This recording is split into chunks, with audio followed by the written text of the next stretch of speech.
வடகிழக்கு பருவமழைக்கான முன்னெச்சரிக்கை நடவடிக்கை எடுக்கப்பட்டுள்ளதால் பொதுமக்கள் பயப்பட தேவையில்லை என வருவாய்த்துறை அமைச்சர் ராமச்சந்திரன் நம்பிக்கையூட்டியுள்ளார்.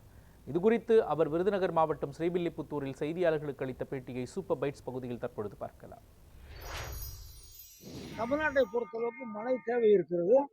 அந்த தேவையின் அடிப்படையில் மழை வேண்டும் என்று நினைக்கிறோம்.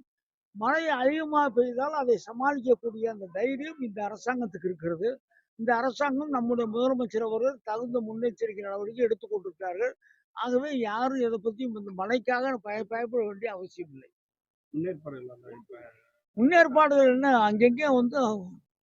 எங்கெங்கேயும் மழை அதிகமா பெய்யுமோ அங்கே பூராமே சென்டர்ஸ் நாங்கள் ரெடி பண்ணிடுவோம். கலெக்டர் துரிதப்படும் நமக்கு மழை பெஞ்சா துரிதப்படுத்துறோம். அங்கங்க சம்பந்தப்பட்ட அதிகாரிகள் அந்தந்த ஏரியாவில் இருக்க யூனியன்ல இருக்க அதிகாரிகள், பிடிஓக்கள், சம்பந்தப்பட்ட அதிகாரிகள் அவங்கவுங்க வேலை, WRD நீர்வளத்துறை அதிகாரிகள், IAS அதிகாரிகள் அவங்கவுங்க துறையில அதனால பாதிப்பு வந்தால் அந்த பாதிப்பை சரி கட்டு வேண்டிய அந்த பணிகளை அவர்கள் செய்கிறார்கள். பணிகள் தொடர்ந்து அரசாங்கத்தோட கவனிப்பு, முதலமைச்சரோட கவனிப்பு